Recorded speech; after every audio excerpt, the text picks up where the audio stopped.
Fala galera do YouTube, tudo bem? Aqui é o professor André com mais uma aula para vocês aqui no canal Estudo Popular. A nossa aula de hoje será sobre produto de solubilidade.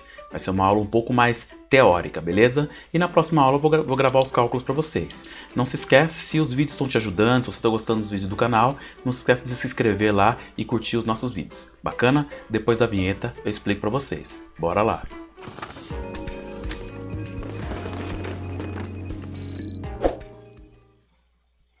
Aqui você já tem o slide, né? Essa aula foi montada por a disciplina de Fisicoquímica, do Técnico em Química, do Colégio CETES, porém vai estar disponível para vocês fazerem um download desse material para estudar, beleza?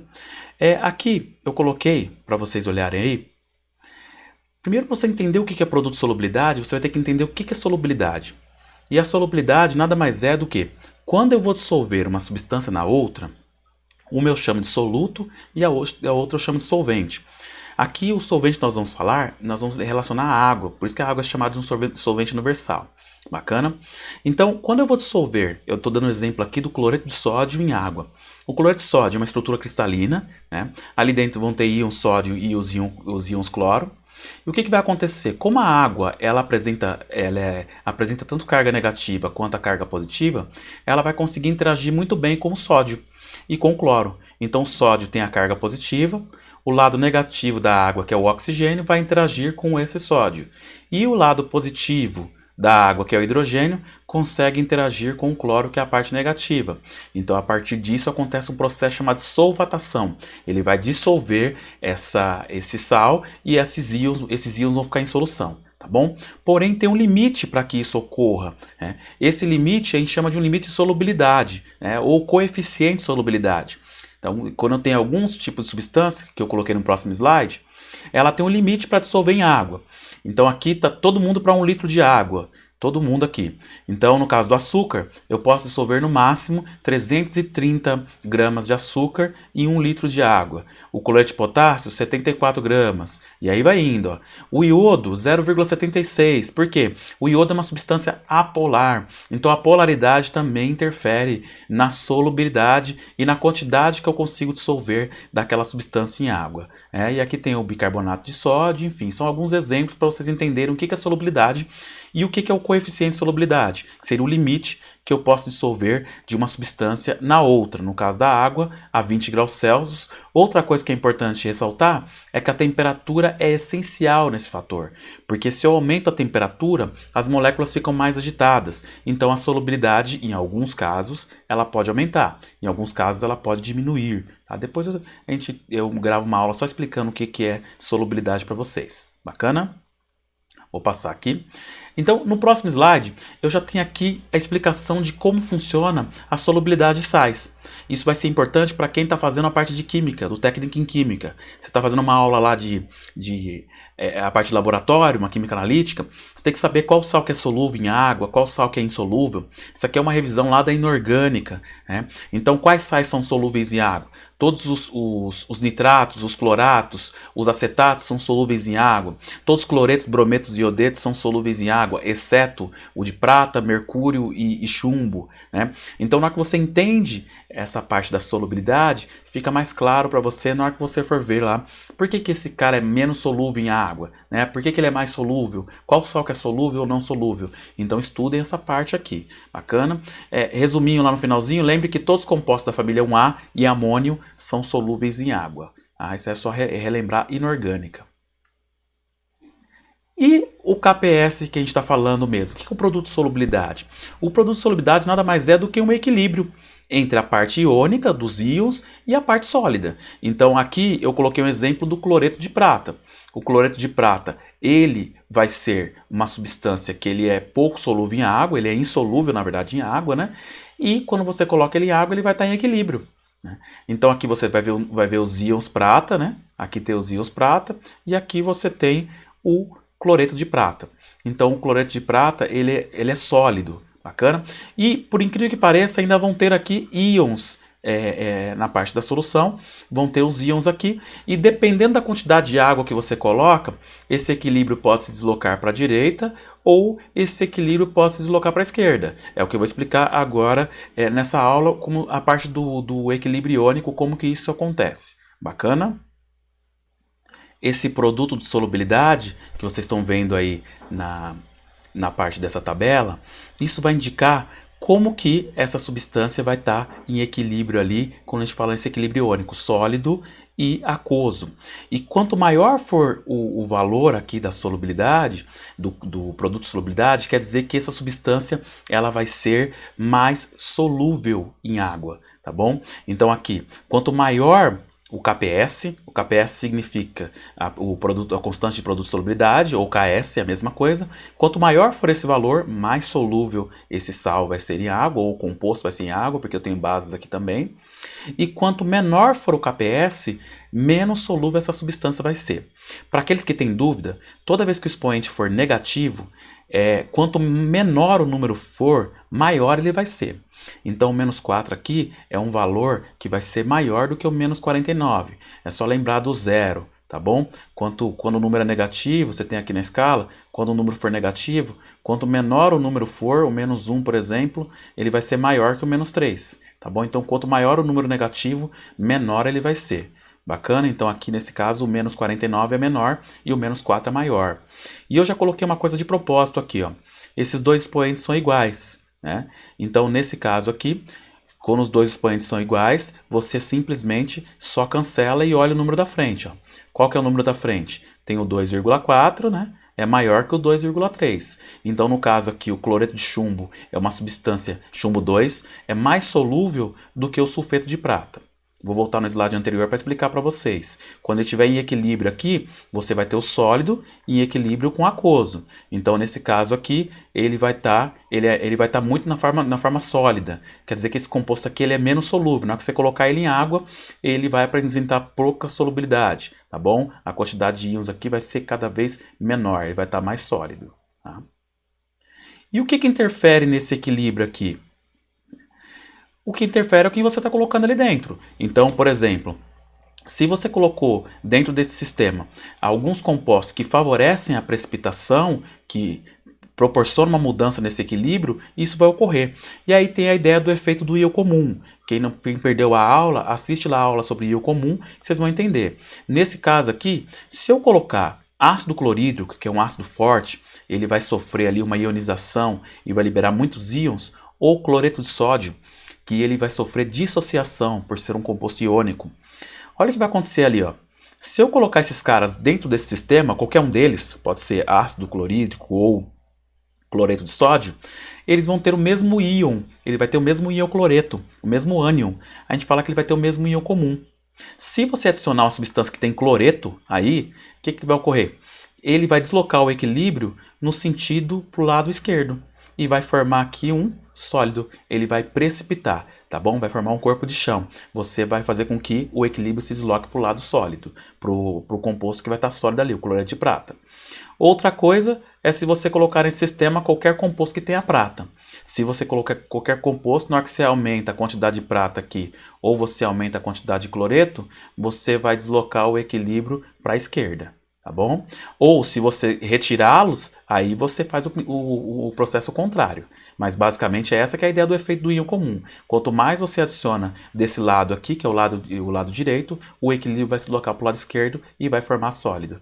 Então, sempre aqui nesse meio vão ter os íons aqui, né? Aqui em cima vão ter os íons em solução e aqui eles vão estar em equilíbrio, ó. Tá? Quando você adicionar bastante íon, ele vai precipitar. Se você colocar poucos íons aqui ou solubilizar, esses íons voltam para a solução. Essa que é a ideia do equilíbrio sólido aquoso aqui.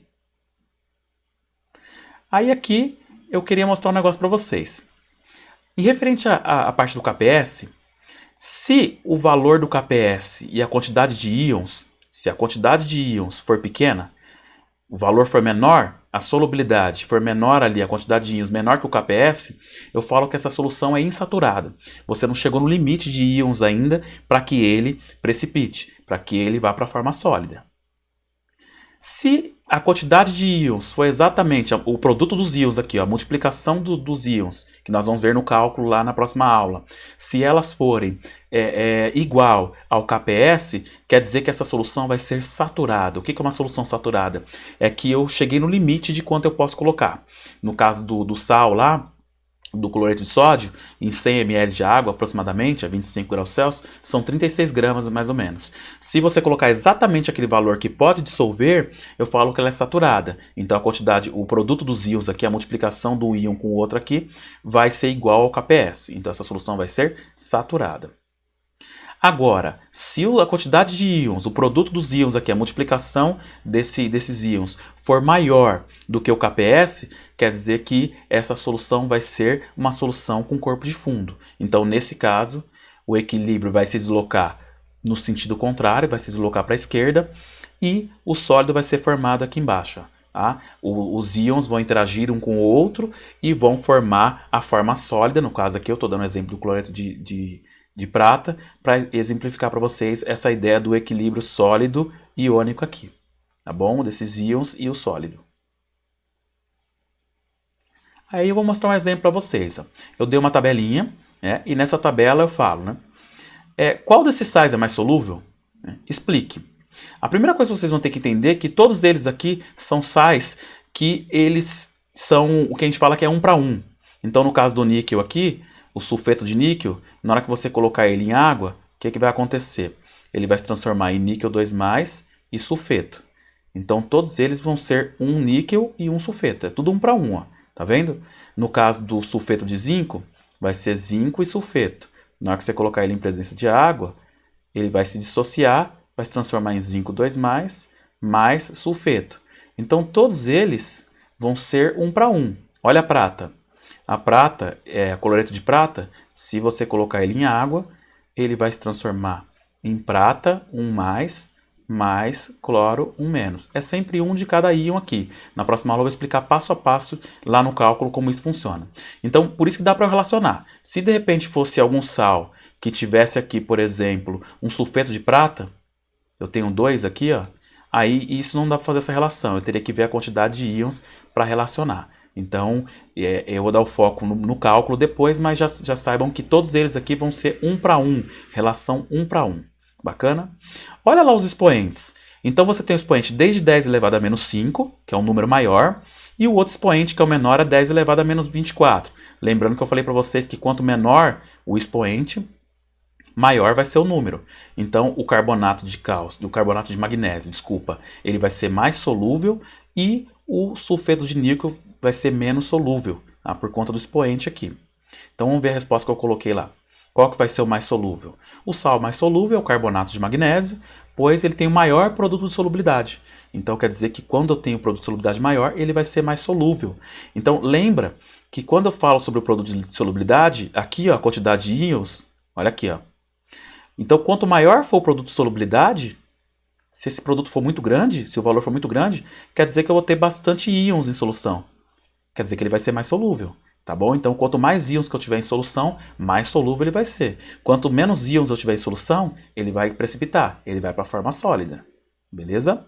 Então, é essa a ideia aí. Quanto maior o KPS, mais solúvel ele vai ser. Qual que dos sais que é o menos solúvel? O sais menos solúvel vai ser o sulfeto de níquel 2. O sulfeto de níquel 2 ele vai ser menos solúvel porque o KPS dele vai ser menor. É essa relação que você vai ter que ter ali. Quanto maior o KPS, mais solúvel. Quanto menor o KPS, menos solúvel. Por que eu consegui relacionar esses sais? Porque todos os sais apresentam a mesma proporção estequiométrica. Os cátions e os ânions vão ser tudo 1 para 1. Se um vai ser 1 mais e o outro vai ser 1 menos. O outro vai ser 2 mais e o outro vai ser 2 menos. Revisão de inorgânica lá. Qualquer coisa depois coloca na descrição aí que eu gravo um vídeo falando só sobre a parte de compostos iônicos. Bacana? Aí aqui, o último, nós temos uma ideia do efeito do íon comum. Né?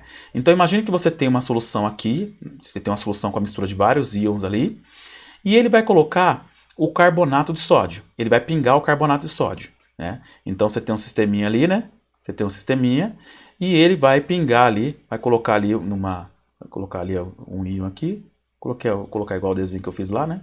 E ele vai começar a pingar aqui. Qual que é a ideia ali? O carbonato de sódio, tá aqui, ó, carbonato de sódio, quando você colocar ele em água, ele vai se transformar em sódio, tá? Como tem 2 aqui embaixo, vai ter 2 íons sódio mais o íon carbonato. Olha aqui, ó. Então, ele vai ter o íon sódio. Ele vai ter o ânion carbonato. Esse íon sódio não interfere em nada, ele não é o íon comum. Qual que é o meu íon comum aqui? É o carbonato. Todo mundo aqui tem carbonato. Então, na hora que você colocar esse íon em solução, ele vai empurrar o equilíbrio no sentido contrário para precipitar. Aí ele pergunta, qual desses sais que vai precipitar primeiro? Aí eu coloquei a resposta lá.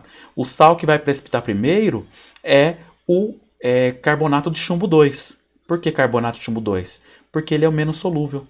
Na hora que você começar a pingar ali, esse carbonato vai deslocar o equilíbrio dele, porque é o íon comum de todos, e como ele é o menos solúvel, ele vai ser o que vai precipitar primeiro, tá bom? Se estivesse perguntando qual que ia precipitar por último, seria o carbonato de magnésio, porque ele é mais solúvel. Então você tem que colocar um monte de carbonato para o equilíbrio vir para a esquerda, para ele ficar sólido. Então tudo isso interfere na solubilidade.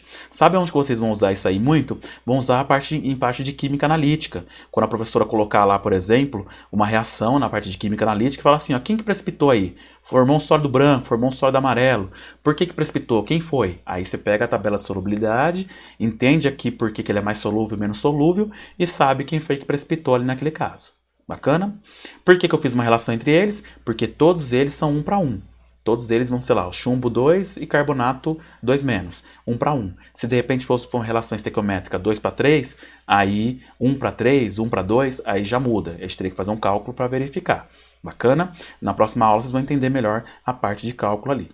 Então a próxima aula que eu vou gravar para vocês vai ser sobre a parte do produto de solubilidade, só que vai envolver a parte todinha de cálculo.